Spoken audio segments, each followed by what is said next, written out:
put this hive together, and we've installed the bees, although they're not present here now because we don't want to be stung. It's not fun, but it's not a big deal either.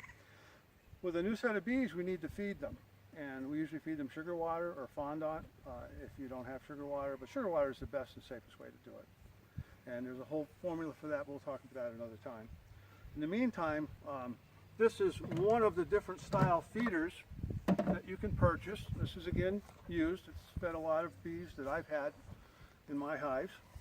And this will set right on top of your hive. It also requires a spacer so that when you have this in place, you can then put your inner cover on. And the inner cover has a hole in the center for both ventilations and for the bees to move. And generally we'll have a slot like this one does here on one side. So if I'm feeding my bees, I'm going to put that slot up this way, so it's facing me. That makes it harder for bees to come in and rob from other people's hives, or even some of my own, rob the sugar water that we've put in, because they have to come through here and then they have to go through the hole over here and then get into the sugar and find their way back out again. If I put it this way, they can come right through the hole and be right at the sugar water in no time at all. And it just creates a lot of robbing between different hives and warring and dead bees. So that always goes up. So once that's in place, then I take my cover. I used to have wooden covers, but I've switched over to styrofoam. The styrofoam covers in the winter times, if you're in the cold climates, do not sweat. Whereas wood, the wood on the outside is cold, of course the wood on the inside is cold. There's moisture inside of the hive, and it condenses up here and rains back in the hive, and it's not healthy for the bees. So this doesn't have that issue. It helps keep the heat in. You do have to put some rocks on top, anything of weight, to hold this down, because a good wind will blow it off. And now I'm going to show you what we do with the feeder. We back up a second. We'll put these away. Do you have that sugar water? That water? It's right next to you. Oh, thank you. So you're going to fill that about a third of the way in a Ziploc bag, and don't be cheap. Buy the good ones, because you don't want this to drain. I'm going to take this spacer off so we can see things better. You don't want that to drain into this pan.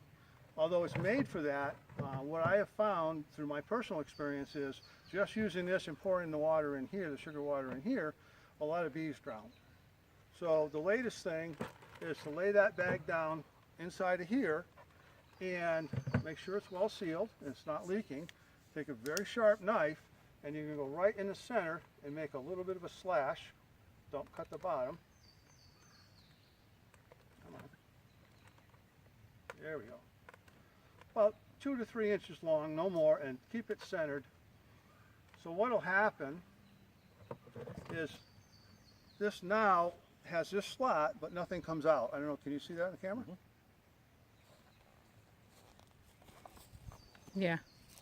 So right here is the slot that I made. So the bees can come up and stand on this, and you might be able to see the fluid coming out, and draw off the sugar water and take it back into the hive.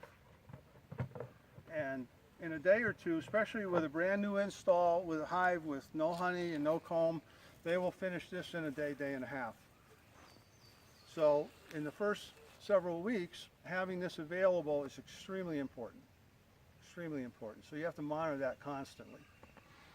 So once that's done, again, we're pretty much set. We put our inner cover on. Don't forget about the slot. We want that slot to show facing you. And this can go, let me just make a point here, this can go either to the rear of the hive, the front's down here, or it can go to the front. I like actually putting it to the rear, because now we have entrance in the front and entrance in the back. Put our cover on, and then we drop a rock or two on there to hold it down in case it doesn't blow away in the wind. About 3 times this size. Okay? It's fine. They understand what a rock is. And that pretty much takes care of it. Obviously, when you go to feed your bees, the bees are there, but they're not here right now. So, because we would be standing here with bee garb on. What you can do though is you can open this cover. You don't need the smoke, especially when you're first starting out. And you just take this out, put the new one in. Again, you have your bee outfit on. There are beekeepers that don't use an outfit to do this action because if you do it fluidly and quickly, chances of getting stung are pretty nil because you're not going to get the bees riled up. And I think that takes care of this for now.